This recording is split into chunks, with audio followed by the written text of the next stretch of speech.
for season 12, episode 2 of the Social Change Career Podcast. Today, we're going to be talking about from global development to creative industry entrepreneur. For people who may not have joined us previously, this episode generally goes about an hour, the live stream.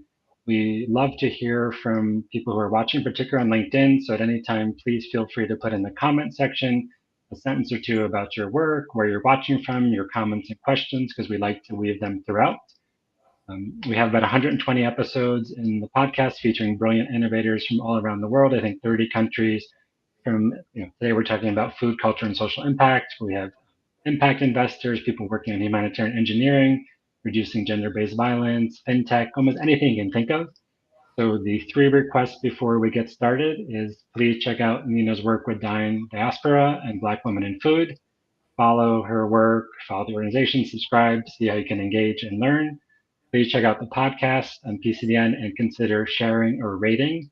This episode should be up in about a week, or I think the following Friday. And that's about it. So to start off with, let me just make sure this is working on LinkedIn. So to start off with, I will summarize Nina's bio and then we'll jump right in. And again, please let us know where you're watching from. So Nina is the CEO and co-founder of Dine Diaspora, and has significantly impacted African diaspora food culture. She's based in Washington, D.C., and her company connects people and brands to this unique culinary heritage. She excels in strategy and creative direction, highlighting Black foodways and global marketing initiatives. She also co-founded Black Women in Food to support and advance Black women in the food and hospitality sectors. And that organization assists over 1,000 women worldwide, not just in the US, through funding, resources, and networks. She's also helped enhance diversity, equity, and inclusion in the food industry through her work with the James Beard Foundation and other notable organizations. Her influence and commitment to equity in the food and beverage industry have earned her recognition as a changemaker in DC's food system and features in publications like Food and Wine and The Washingtonian. She's a recipient of several honors, including the Top 30 Under 30 by Future of Ghana and Donor of the Year by Diaspora African Women's Network. She holds a master's from Columbia University and a bachelor's from the University of Virginia with a certificate in diversity and inclusion from eCornell. She also holds a master's degree from Columbia University, and I have to say, I think we met in person maybe only once or twice, but we both worked at IREX, different periods. I worked there almost 30 years ago, so I think we met at a conference, and I've always admired the innovative work she did both on youth development at IREX for many years. She's worked with Microsoft and now as a full-time entrepreneur with Dine Diaspora. So again, let us know where you're watching from, your questions, your comments. And I'm based in Medellin, Colombia, and Nina's based in the Washington, D.C. area. So Nina, thank you so much for taking time out of your schedule to share your wisdom, tips with us. And can you talk, first of all, just the title of this? So how in the world did you get from, talk a little about the work you've done in international development, but how in the world did you get from international development to food and social impact? That's a great question. And sometimes I think about like, how did this happen myself? So from global development, like you said, I worked with IREX for 5 years, actually, particularly on youth leadership development. And I did a lot of traveling and amazing work with young people all around the world. But during that time, like exactly around that time, and even before I got to IREX, I had co-founded Dine Diaspora with some of my friends. And at that time, I was really already figuring out what this company is, what we're going to be doing, how we're going to make money. But it wasn't yet enough to quit anything. It wasn't even enough to think about quitting anything, to be honest with you.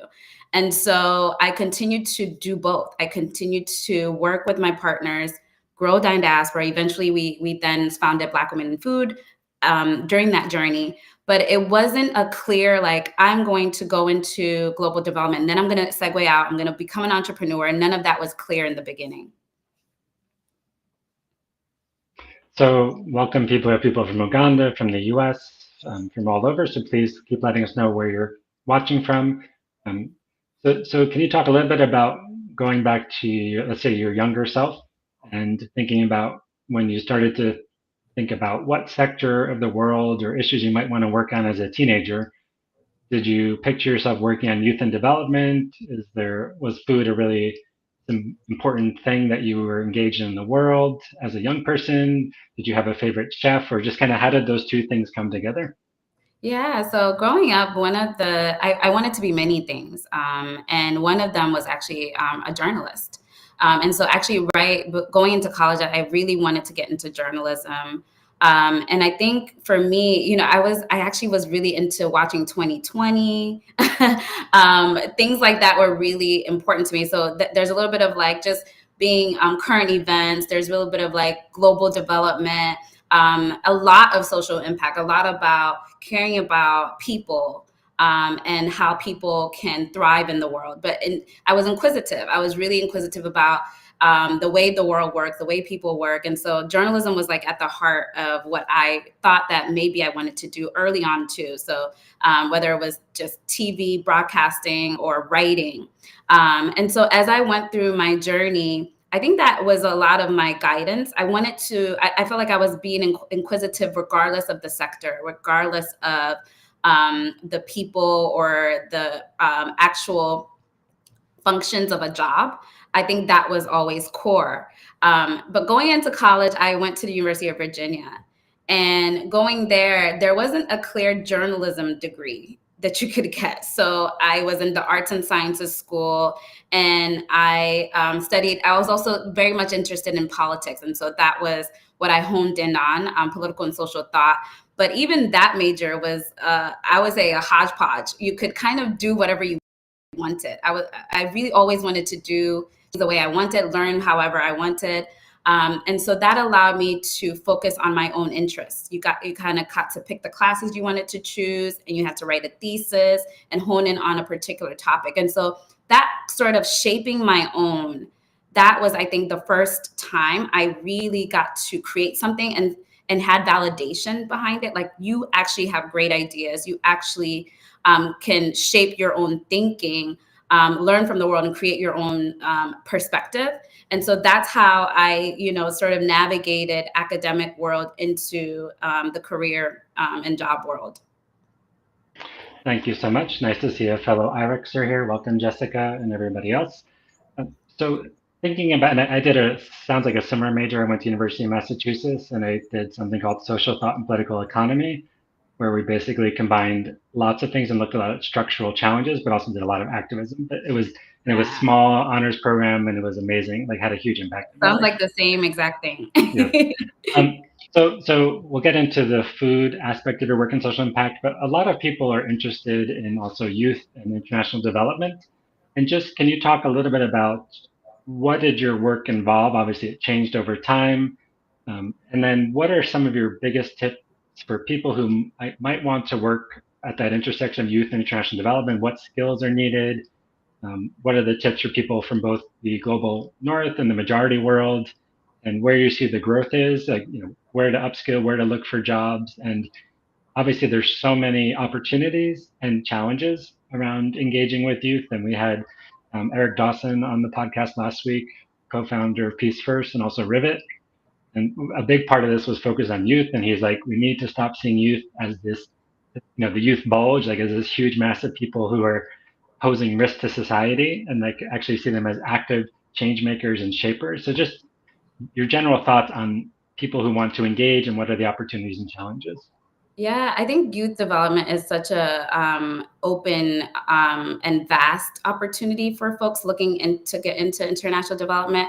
There tends to be youth are also becoming a larger population across the world, especially in Africa and Asia. And so I think we're going to see a lot more opportunities coming to support them globally. For myself, coming into youth development, it was something that I always was doing. So in college, I had an internship for a youth development organization that was focused here in the US. And so coming out of college and grad school, I was looking for opportunities to take that internationally. And that was difficult, I must say. Breaking into international development is not easy. And to be honest, international development is actually not very diverse. And so being Black, being a Black woman, I just didn't see, it was very hard. I was applying to all the jobs and nothing was coming my way. And so I figured out, I was like, you know what, I'm going to kind of do my own thing. I may not, be able to just get a job like everybody else. So I decided that in order to further explore, maybe get some things on my resume, that my home country is Ghana. So my parents were living in Ghana at the time, that I was going to go to Ghana and do my own youth development work there. So I, was looking out for opportunities, but I was also applying to jobs in Ghana. At that time, I applied to the U.S. Embassy in Ghana, and there was a great opportunity that actually landed in their education advising center, working with young people there. So it was sort of the thing where I was like, I need to really demonstrate my skills in working internationally with young people, but I don't think that you should dismiss any domestic opportunities that you can get to build your profile. So I certainly worked for years interning. One of my favorite, nonprofits here that started me on that work. And then after grad school, I worked for 2 years at a domestic nonprofit working with youth again. And then it was at that time, I was like, you know what, I really want to get into international development. I've had all of these years of domestic experience, and if I continue, I may not be able to get in there. So really propelled that, really enabled me to demonstrate that experience. And then coming back, again, it wasn't easy to break into. So I did a little bit of consulting work there. This is how I started sort of freelancing, right? So if you're not able to get a full-time job and you do have the opportunity to use your skills in small bits and pieces for organizations, I would definitely recommend. And that's what I had to do. It was just not very easy to land a full-time job. And so I kind of leaned into shaping my own again. Like, how am I going to make this work? I really want this opportunity to get into this field, but I'm not going to wait on anyone else. So I started to do that. I also was very adamant about joining community organizations that were already doing some of this, right? Diaspora African Women's Network was one of them. It was a community of Black African diaspora women that were in international development. So that allowed me to network with them. If there are opportunities I could perhaps get, but also I could learn from them. Some of them are just my friends now and have really supported me with advice, mentorship, and connections that I think I would have never been able to have. One of them is my co-founders now, that we were also in that same organization. So I always recommend joining a community organization that is in that sector, even if you don't have a job in that sector. Wonderful advice. And also there's the Women in International Leadership and Development Conference, which we're often kind of media partners for. So that is a wonderful network. That's actually something else I did. I went to conferences. And I didn't, sometimes you feel like you have to have some sort of credential or something, but I just went and met people and absorbed information. I took pictures with some of these global leaders, but it was making sure that I was part of the conversation and I was adding to the conversation and learning at the same time. So just two more questions about international development, then we'll move into Dine Diaspora. So obviously you talk, and we're going to have Angela Rayburn on our podcast next week, who does a lot of work in diversity and development. So please check that out. But you indicated that development is not as diverse. Basically, the development industry in many places doesn't represent the populations that they engage with, So can you just talk a little bit about your recommendations if someone is from a diverse background, or I live in Colombia, and obviously there's lots of different identity groups, but a little bit about your own reflections being a woman of color, but also just like the power dynamics and what for people thinking about going to the development industry, just kind of your cautions and your recommendations. I would say don't be turned off just because these organizations are not diverse. I think in order to push them and to get them to really answer the call of diversity and to represent the populations that they do serve, we have to be courageous to go in and help shape that, right? And so for me, I sort of networked a lot. And I would recommend that even if you're not getting the applications in, find the people. There's people behind those that look at applications. There's people behind the teams. I would actually recommend getting to know program teams. So oftentimes they're the ones driving the hiring, not necessarily the HR team. So the HR team oftentimes supports the hiring, but they're not always the ones selecting the actual candidate. to that would fit the team. So I would say, the program teams are always on the website. Initially, I had also just done cold emails to do some chats with some of the folks that I admired. And I'll say they weren't successful.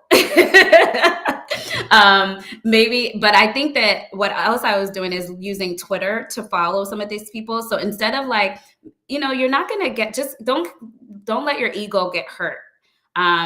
Folks are busy. A lot of things are happening. And so Twitter I thought to be very useful because you can build your name, you can build your reputation, you can add to conversations, you can be noticed, all while just having conversations with people that don't know you.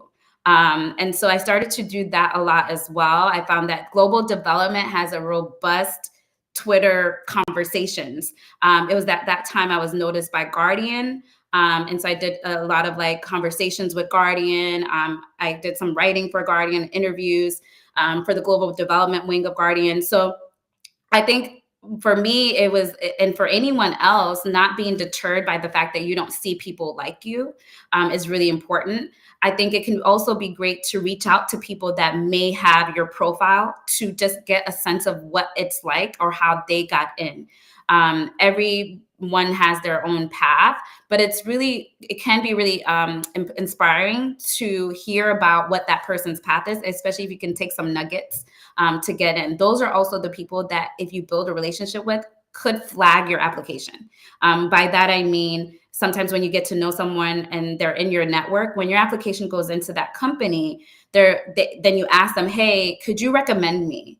Oftentimes that pushes you up on the application pool and you get an interview. It doesn't guarantee you a job, but it at least pushes you to be seen because someone in the company believes that you have the skill set to perform on that role. Wonderful. So thanks for the comments, and please check out The Guardian and Beatrice's reaffirming, don't let your ego get hurt. Don't take it personally. Great advice. So last question on international development. What is your advice for people, whether it's on youth or economic development or education, who want to work in development? What are the critical skill areas they might consider developing? And when you've been part of hiring processes, whether it's, I don't like the term in the field, like let's say whether it's headquarters or non-headquarters based, like what makes the difference when someone is a candidate that you or the team wants to interview? Hands down, critical thinking. For my roles that I've done, for any role that I hire for, I'm looking for critical thinkers. I'm looking for proactivity, people that are going to see something and get ahead of it rather than wait. One of my biggest things that I hired for was the idea that if there was a challenge, you would be already thinking, you were solution oriented. So you're coming up with a solution. It doesn't have to be right, doesn't have to be the best, but when we come to the table, you're coming up with things, and also creativity. A lot of global development is about the solutions. It's about designing solutions and solutions that are driven by data, experience, and informed by those that it's serving. So those critical things can help you create some solutions that you can implement. And I think for me, that is something that I pride myself on and has taken me to my entrepreneurship roles, actually. And it's also something that I looked for when I was in my global development roles. Wonderful.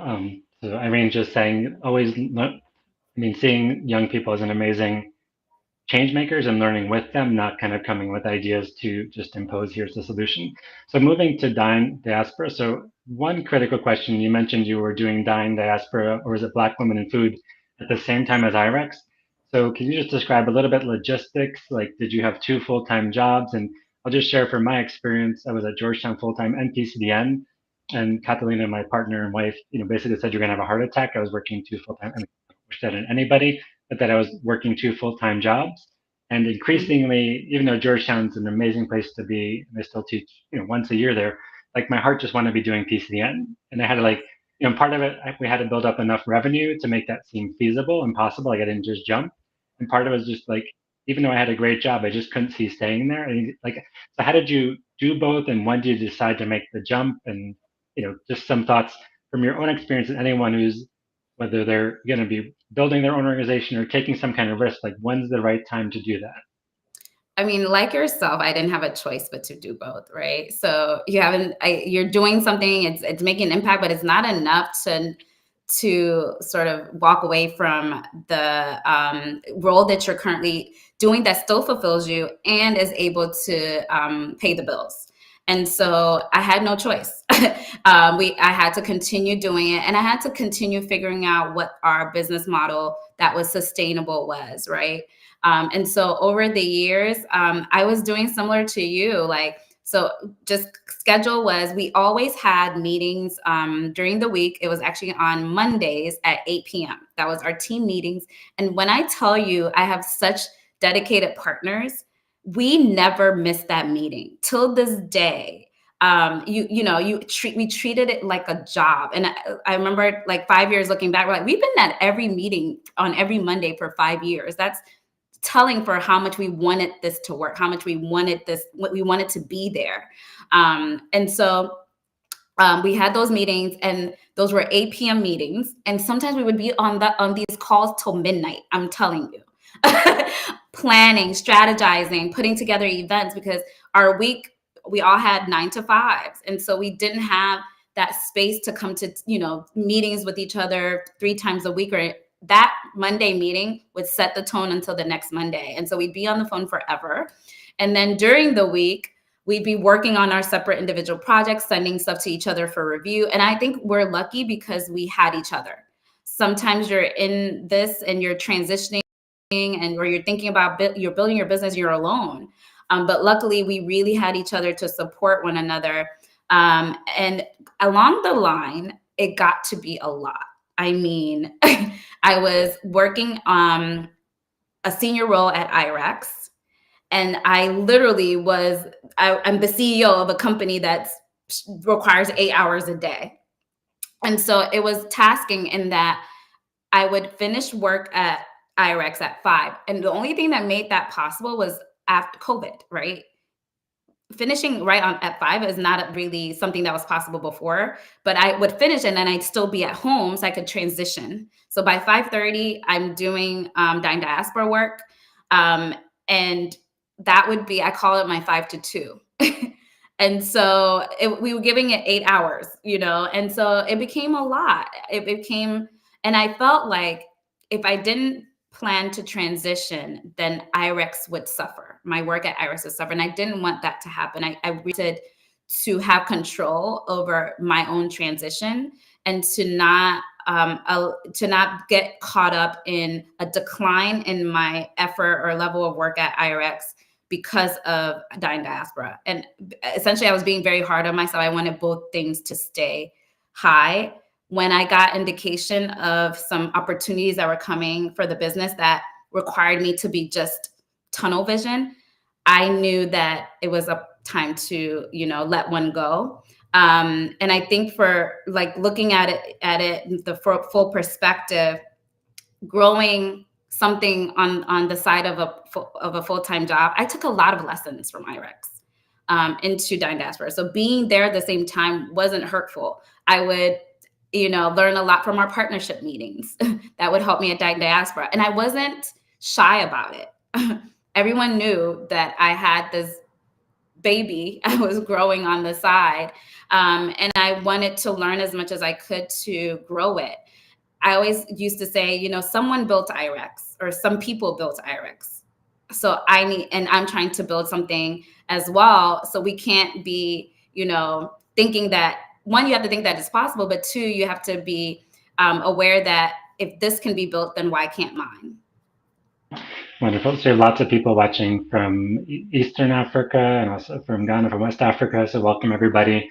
And a few people are asking, can you describe a little bit about your team or your founding team, or your kind of, who is Dine? I mean, there's obviously the community, the partnerships, but who are the team, or who is the team?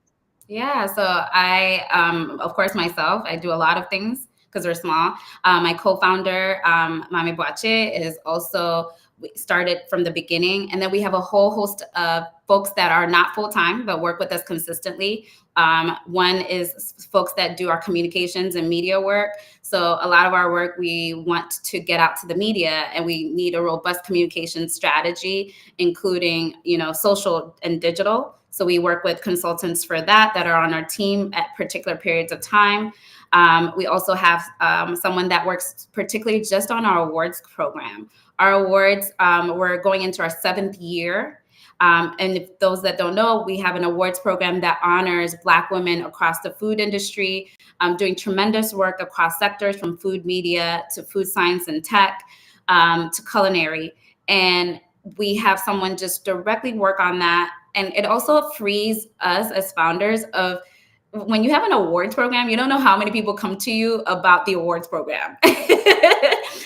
So relinquishing any, a lot of our connection to it enables us to not hold so much, but also have a full integrity of the awards sitting separately from us, so that we're not as immersed, and, people aren't sort of looking at us as, you're making the decisions, I didn't get it this year. So we have someone just particularly work on that, so we don't have any conflict of interest and or integrity issues with the awards.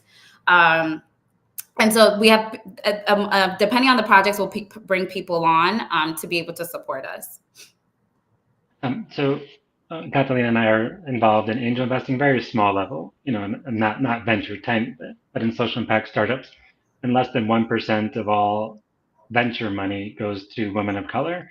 So can you talk a little bit, what are you trying to address with Dine Diaspora? And is there any data around Black women in food in terms of percentage of, obviously industry can mean lots of different things, but in terms of, percentage of industry, in terms of workers or owners or investors, and how do you know if you're making success? Yeah, the funding gap of Black women in entrepreneurships, as you said, is really critical for everyone to pay attention to and support. And particularly for the food industry, while there isn't robust data, we know that is even worse. One of the data sets that we use now is on restaurants. So we have, for us, this is how we address it. We have a funded grant program for Black women-owned restaurants in the US.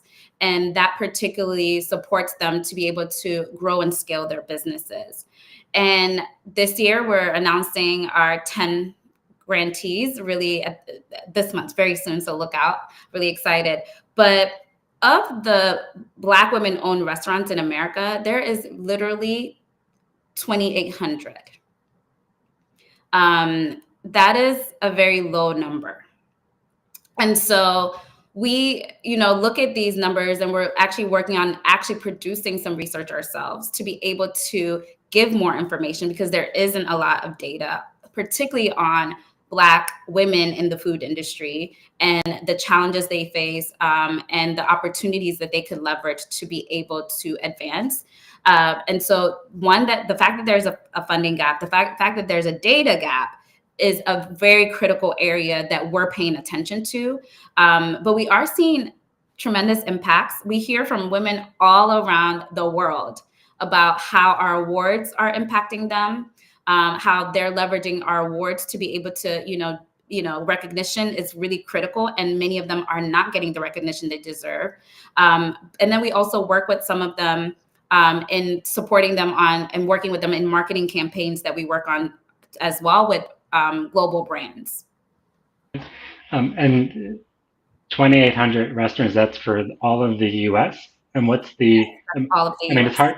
What's the data show? I'm sure anyone has it, but the total number of restaurants in the US, not chains, but how many? I don't have that one off the top of my head, but it is at least quadrupled that number. Okay.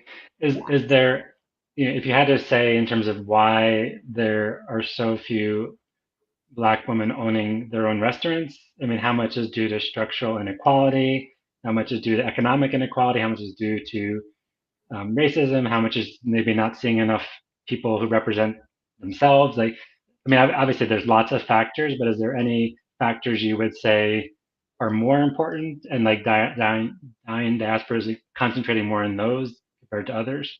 Yeah, I mean, it's structural and systemic. I mean, it is all of those factors that you named that are institutionalized already. So when Black women, as women, as women of color, entering an ownership of a restaurant business is difficult. So what a key factor would be access to finance, getting loans, getting large loans. So a lot of Black women overall in entrepreneurship actually use alternate means for funding that are not banks and formalized funds. That means they're going through friends and family. Um, Opportunities like that, maybe crowdfunding, to be able to start up their businesses. This is vastly different when you look at other communities. And those come from just generations and generations of inequitable access that propels them to just do it on their own. However, since pandemic, we've seen that more Black women are starting businesses at a faster rate than any other community in the United States. Yet those things are not changing, like access to funding. And so we stand in that gap. We want to actually, one of our biggest goals is to raise the largest pool of grant funds for Black women to be able to grow their businesses in the food industry. Amazing. I'll just say there's one startup we invest in a little bit called SMBX, which is quite interesting. And what they do is they provide community bonds. So it's like crowd investing. And they do very highly vetted businesses, and they have a focus not exclusively on diverse populations, but a lot of restaurants and coffee shops and small scale businesses, beyond just one person, will go there, and you have to get vetted, but they still have to pay decent level of interest, but it's much less than banks. So it can be a win-win for both sides. And there's a whole bunch like Honey, those kind of the crowd investing platforms. You always have to investigate because there's risk and everything. So Mark has a question. Thanks, Mark, for joining us. What metrics and key performance indicators do you watch to measure your Dine Diaspora overall positive social impact? Yeah, so thank you for that. That's a great question. We're always looking to improve that. So over the years, we measure on a few number of things. One of them is just sort of number of people that access our opportunities, attend our events, and get some sort of connection to us, right? Across the world. So that really tells us who we're reaching, where we're reaching, and how we might increase reach.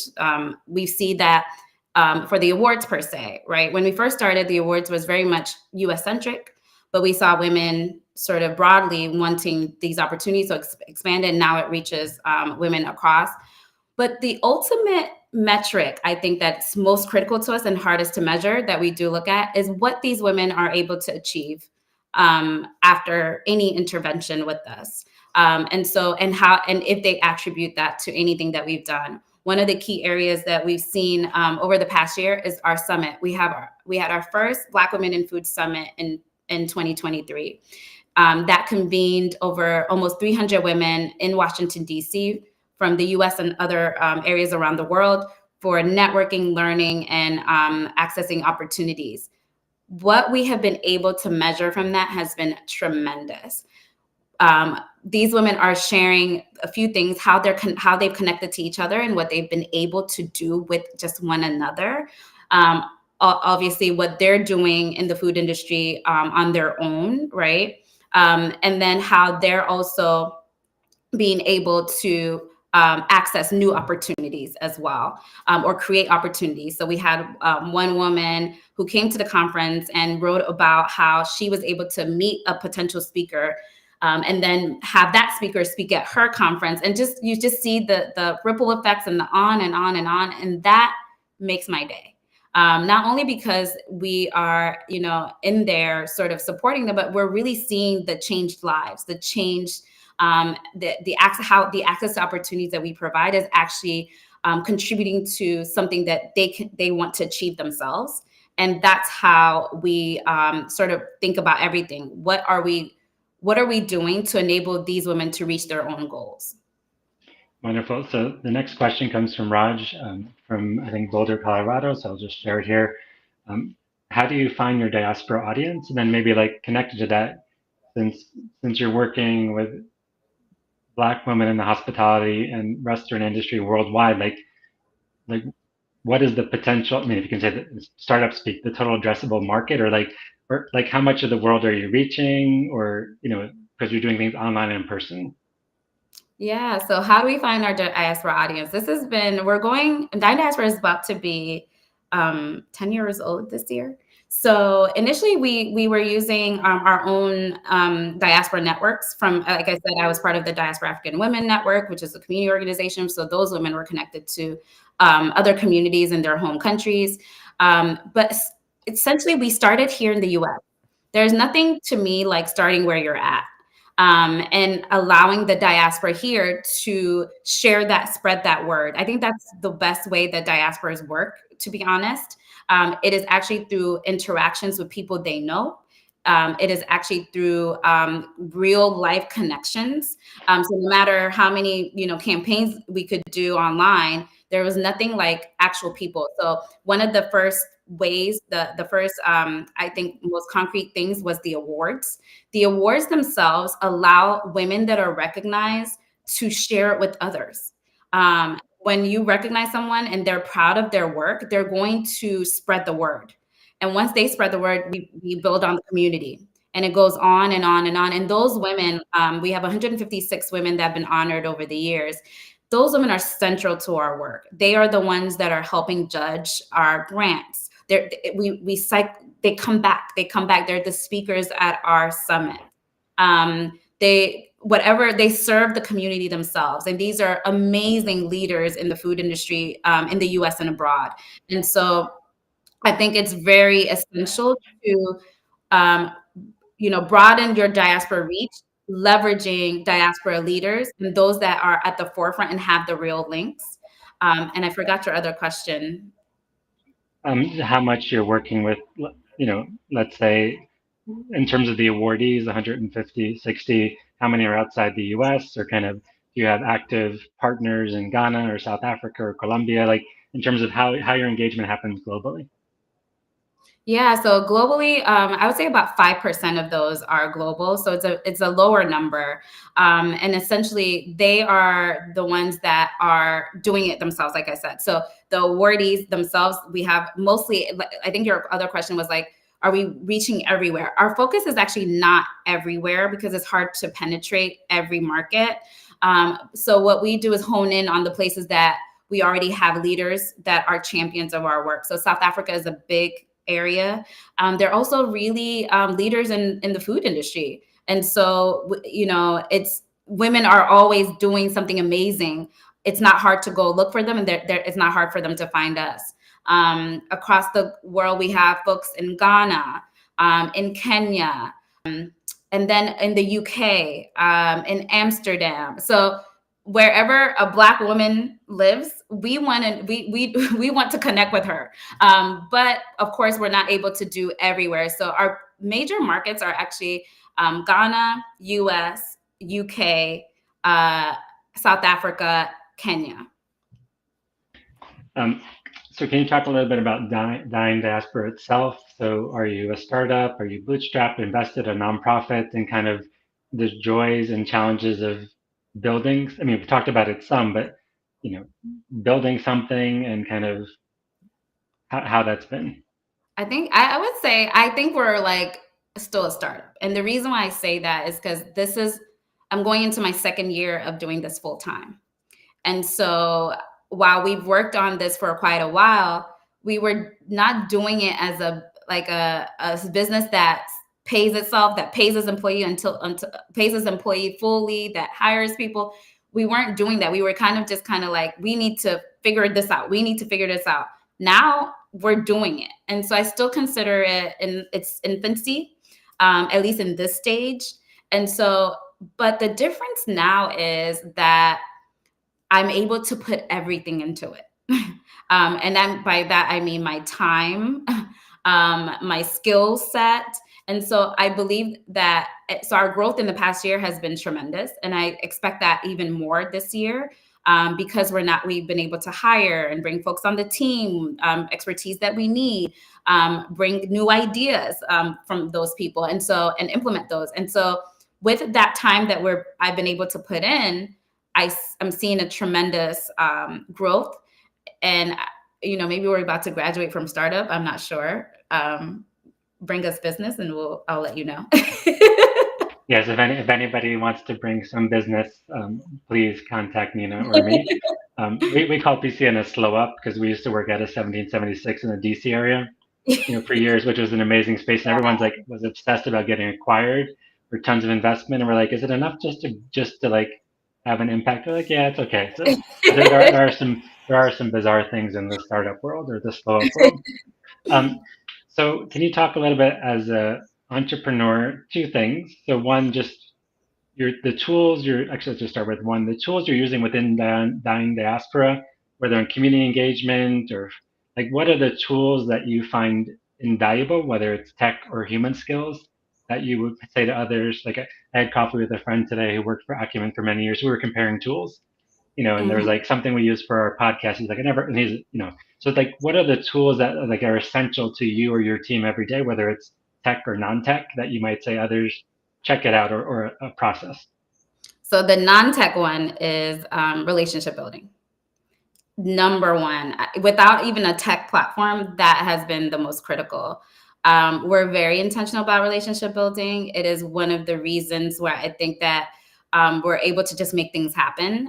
So if you call us on the Dine Diaspora work that we do, if we're working with a brand that's doing a social media campaign, and we can connect with a food influencer that can really translate what the vision is, a lot of them we can call up because we really spend some time building relationships. And I think for our business, that is really important. And it is what allows us to also make the impact that we need to make, because we actually know the people.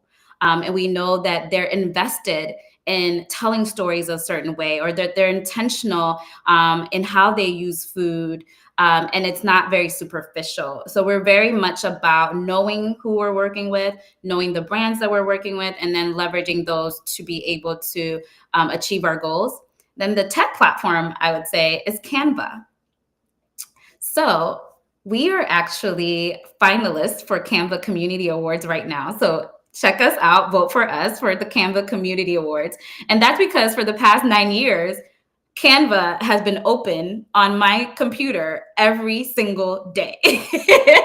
I remember finding out that Canva was a women-owned business in Australia, and I was just so excited because I'm just like, girl, go girl, because Canva is how we made our first logo.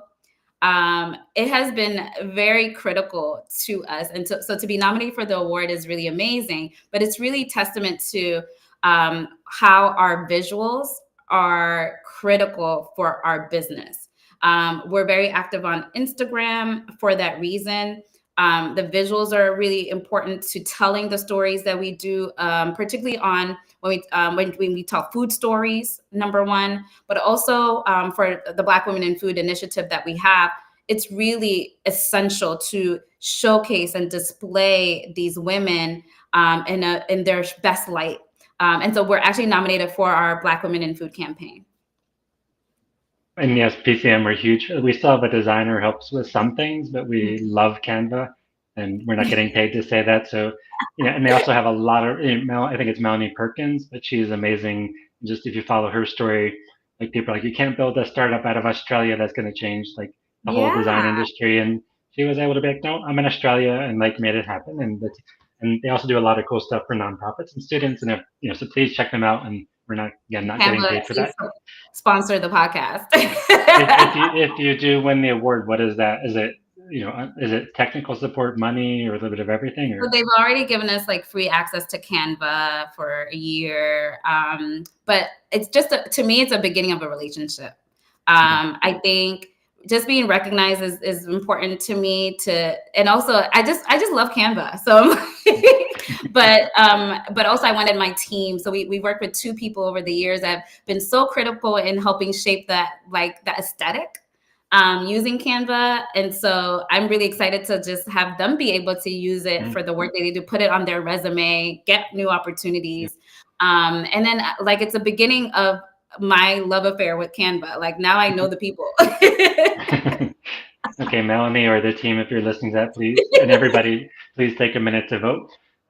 So just a couple more questions. So one, I'm curious from the network of the, all the people who come to the summit and the 160 awardees or so, like what platform are you using to connect them? So is it WhatsApp, Slack, some other channel? And then what are they communicating about? So is it like business strategy, recipes, marketing, challenges and frustrations? And then have you seen any kind of, I mean, you talked about people exchanging ideas and speakers, but have you seen any kind of business collaborations show up where, whether it's cookbooks or doing shows together or podcast, like, or any kind of just totally new fusion ideas where someone from Ghana's like, so what are some of the really cool, surprising, first, how do people communicate? Like what platform? And then like, what are some of the really cool, like unexpected just collaborations that have resulted? So I have to say, this has been one of our biggest challenges, figuring this out. So I'm still looking for ideas, still wanting to figure this out. So we started on Facebook. We had a Facebook group and it just wasn't working. So it just, people weren't actually talking, it wasn't working. So if anyone has experience with that, love to get, but you have. So we've moved to Slack. And in Slack, we've just launched it. So we're trying to figure out how to, make progress on it. But more people are joining. And we're only starting with subsets of the community. So by the time we get to Summit, everybody is welcome. But right now it's in what we call beta to test out the new platform. But even off the platform, there's so many things that sometimes we know happen because we were, help facilitate, but sometimes we don't. We've seen a woman do a whole TV show, 2 awardees over different years get together and have a whole show together, which is amazing. And then we have, what I love about these women is that they want to take this on and have their own chapters in different communities. So that's a conversation that they're having right now as far as the Black women in food.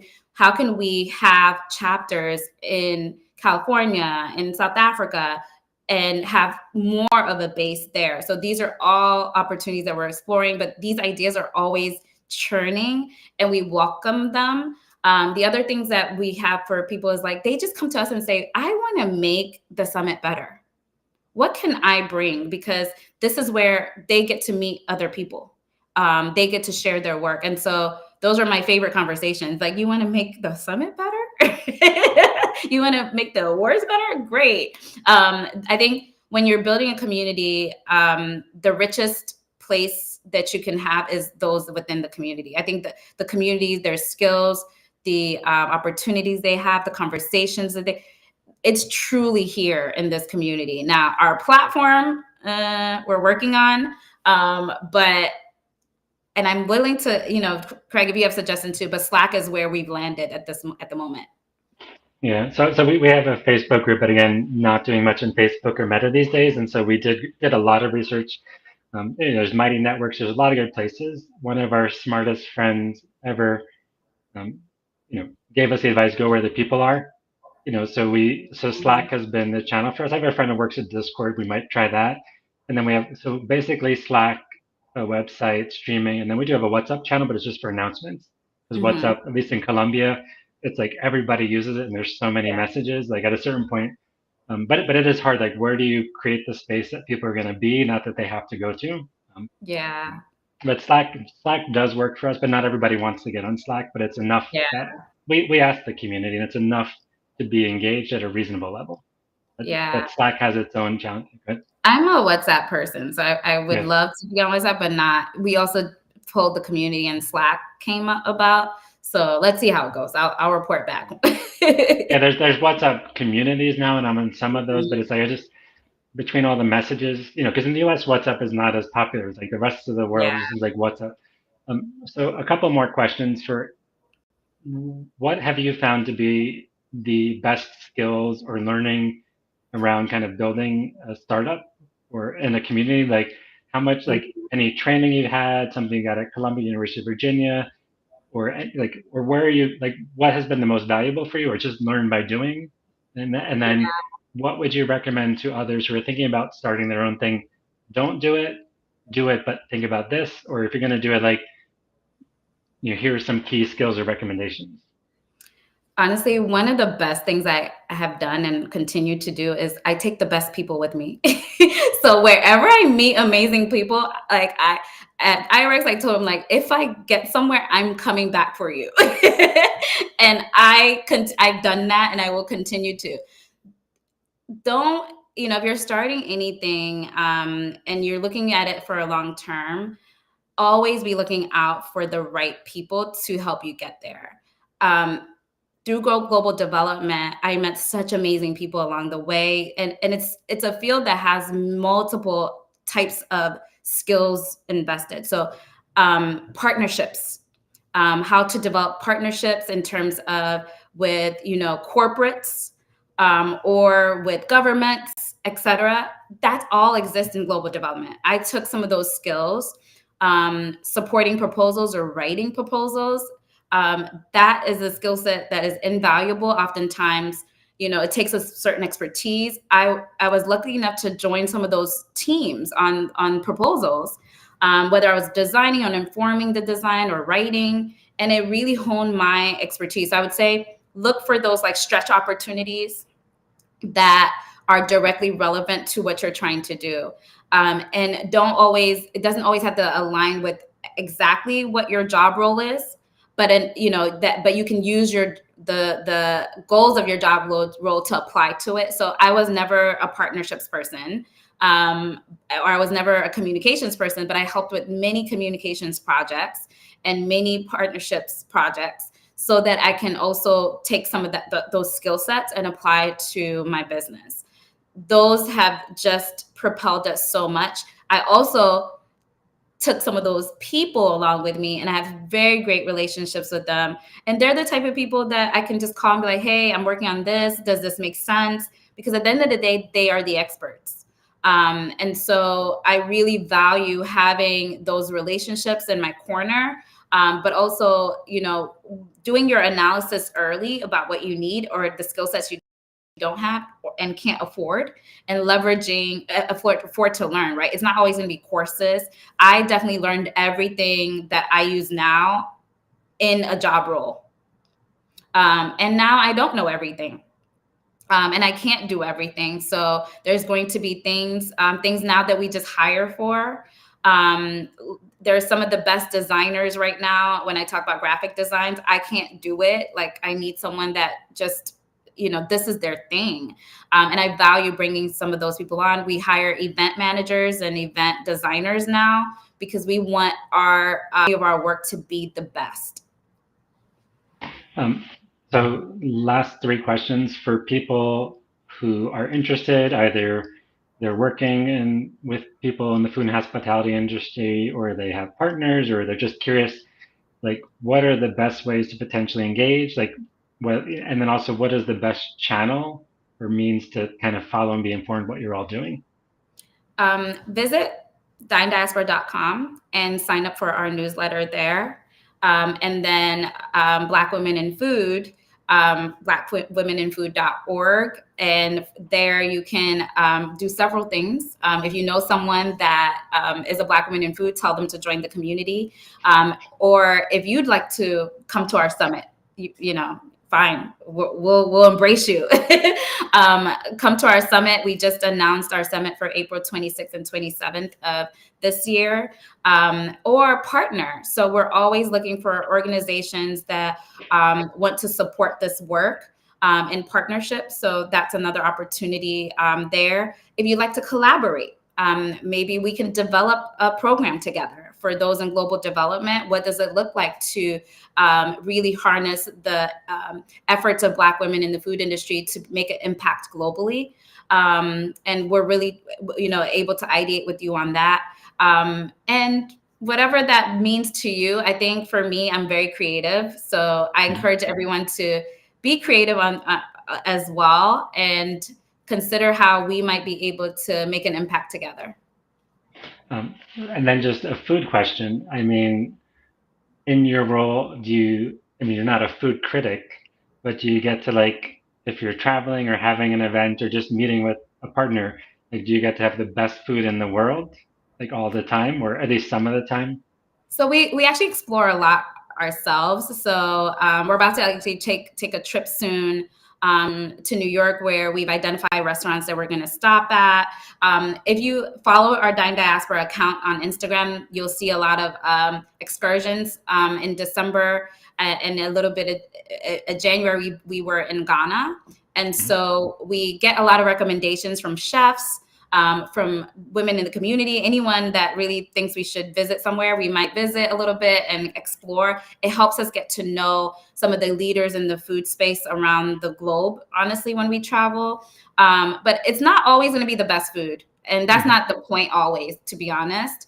It's not that we're chasing the best, because the best is according to, one or two people's perspective. But we are chasing what some of the people say and the experiences. I chase experiences. So, Yes. I went to a bar in Ghana that had some of the most experiential cocktails I loved. I mean, I had such a good time just watching them make cocktails. I kept ordering different cocktails just so I can see the way that it would be done, and it tasted delicious. And so these experiences matter to me. Of course, the taste matters, but I'm really looking for, when I'm out in the community, who are the innovative people, who are pushing boundaries in food, and who is making an impact in the community. Yeah, there's a place. I mean, Medellin, the food is getting more diverse. So there's some very fancy restaurants. Often they're not that good, but Kata found a place in the center of town owned by an Afro-Colombian guy from a different part of the country, and the food is amazing, and the place is joyous, and it's cheap, and it's beautiful, and we've already been 3 times, and it's not well known, Right. but expensive doesn't mean good. It could be. That's actually my measure for when I go places. Do I want to go back? Yes. If I answer like, I can't wait to come back, then that is a great place in my book. And I've also come to the conclusion, if a place changes the menu periodically, because there's another place I really like, I won't say where, but it's the menu doesn't change. And it's so you go back 6 months later, there's nothing different. So the space is beautiful, but the food doesn't change. So I like places that at least adapt. So last 2 questions, is there any book, movie, or anything you're engaged with, doesn't have anything to do with work, that just is occupying your mind in a positive way that you might suggest others to check out? Yeah, so I started reading over the holidays, Through the Fire by Sheila Johnson. Sheila Johnson is the first Black billionaire in America. Fascinating story. So I'm not done yet, but I truly recommend it. It is a business book, but it doesn't feel like a business book. And so it's like a woman's story. I don't necessarily read a lot of business books, so this is like the perfect type of book for me to read, where it's really about, a human story. But get that and read. I think so often a lot of men get attention in business. The male business books and things like that are always, ones that people share and come to mind. But I think this book just deserves as much recognition. So I would recommend that. I don't watch a lot of movies. I'm not a movie person, but I am a documentary person. And so this is not relevant to this, but I recommend every cult documentary that ever existed. So if there's a cult, I probably know about it. And I have thoroughly watched a documentary or two. I also watch a lot of things on just world leaders, or people that have amassed leadership and maybe not necessarily a leader per se, maybe self-imposed, but maybe just like an influencer. I care a lot about how people lead, what impact people make, and just, how those things work. So I'm always watching a documentary on people. And I think in my work, it makes a lot of sense to me. I really like to analyze how people do their work and how they're navigating the world. Wonderful. There is a series on Netflix. It's based on reality. No, it's actually a documentary about OSHA in Oregon. I actually had some relatives who were involved with that. I went into a lot of detail, but it's very powerful to watch. And then also on Showtime, and there's documentary on Netflix on Waco, but there's a fiction series on Showtime. And one of my friends did her dissertation on Waco. The Branch Davidians called When the Parties Bring Their God to the Table. Very powerful stuff. So Yeah. final question, final question. So if people want to just be, where do you go just to be inspired around food and social impact? Like any publications, podcasts, conferences, or network? Like, because there's hospitality, but there's also like food and social impact. So like, where do you go just to be like, find the coolest news? Like any channels or things like that? TikTok. Okay. I'm maybe a few months into TikTok, and that is actually very inspiring. The reason why I say that, TikTok's feed is sometimes, I think, curates more things than that you wouldn't go find yourself, more so than I think some of the other platforms. And I say that because you discover so many new perspectives. Whether it's people doing culinary work, and meaning they're doing food demos that I've never came across before. So I'm always being fed sort of people that I should know or want to know, or people that are doing cool things. I love Keith Lee right now. If you don't know Keith Lee, he does reviews of food around the US, and just the personality. But not just that, like I love his perspective in terms of even just like, obviously I've thought a lot about this, but just the way he goes about breaking it down, and how he selects places, it's crowdsourced, how he rates everything. So if you don't know Keith Lee, check him out. But TikTok really feeds you these people. And ultimately, I think for me, a lot of the folks on TikTok are not formally recognized by institutions, by some of the media platforms, whether it's food media. They're really doing things on their own and shaping what food looks like from their own perspective. And I'm fine with that. And I think when you go to places like that, you find so many more people that are not actually following a certain standard. And yeah, I enjoy it. Wonderful. So thank you so much for taking time to share your experience in development and food and social impact, and just like your energy and wisdom. And I'm not on TikTok or developer keeps trying to get me to get on it. So maybe at some point, but it could Just be a get an generational account. gap. Yeah, just get an account and scroll up. Okay. And please check out Dine Diaspora, Black Women in Food, Nina on LinkedIn, subscribe to their newsletter and Instagram. And does Dine Diaspora have a TikTok channel or Instagram? Like what's your main? Yeah, so Dine Diaspora does have a TikTok. So Instagram is our main sort of platform if you're into visuals, but we're on all other platforms as Dine Diaspora. Okay. So thank you so much, everyone, for joining us. Again, thank you so much, Nina, for taking an hour out of your busy schedule. And also, whether you're interested in the summit or not, or people, please help amplify it. And then actually, last quick question, when does the awardees for this year come out for the Black Women in Food? Yes, so awardees are announced in March. Okay. So March 1st usually, or around the first week, for Women's History Month. So I got to think Women's History Month this year, those women, we start sharing who they are. Okay, around Academy Awards time too. So thank you so much, and everyone have a great afternoon, and we're